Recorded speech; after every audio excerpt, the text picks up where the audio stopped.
महाराज जी कहते हैं कि एक मनुष्य के जीवन में पूरे जीवन तक बहुत से लोगों का आना और जाना दोनों लगा रहता है। बहुत से लोग आपसे जुड़ते हैं, बहुत से लोग आपके साथ में संबंधित होते हैं, लेकिन उनमें से किन लोगों का चुनाव आपकी ऊर्जा करती है वो आपके व्यवहार, आपकी सोच और आपके जीवन पर निर्भर करता है। लेकिन जीवन में कई बार ऐसे लोग भी जुड़ते हैं जो अपने मंतव्यों के अनुसार आपसे संबंध रखते हैं। यहाँ पर आपको अपनी सूझबूझ के अनुसार ये सुनिश्चित करना होता है कि किस व्यक्ति के साथ आप कैसा व्यवहार करेंगे। जीवन में कई बार ऐसी परेशानियां आती है जहाँ पर मनुष्य ये समझ नहीं पाता कि मेरे विवेक के अनुसार कौन सा व्यक्ति मेरे जीवन के लिए सही है और कौन सा व्यक्ति मेरे जीवन के लिए गलत है। और कई बार ऐसा देखा जाता है कि व्यक्ति जो आपसे किसी न किसी मंतव्य या किसी न किसी इच्छा के साथ जुड़ा होता है तो वो आपके साथ केवल उसी तरह का व्यवहार करता है जो कि उसके जीवन में आपसे लाभ लेने के लिए महत्वपूर्ण होता है। और आज के इस युग में आपने देखा होगा कि सत्य को मानने वाले, धर्म के मार्ग पर चलने वाले लोगों की सबसे ज़्यादा कमी है।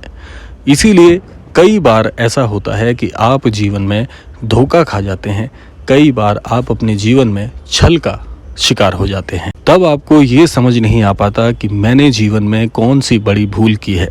और कुछ ऐसा ही आज आपके जीवन में हो रहा है कि आपको ये समझ नहीं आ पा रहा कि मैं सदा हमेशा दूसरों का अच्छा सोचता हूँ, दूसरों के लिए अच्छा करता हूँ, दूसरों के लिए बहुत से कार्य ऐसे करता हूँ कि जहाँ पर निष्कपट और निश्चल भाव से सेवारत रहते हुए अपने काम करता हूँ, लेकिन फिर भी मेरे जीवन में मुझे धोखे का या छल का शिकार क्यों होना पड़ता है।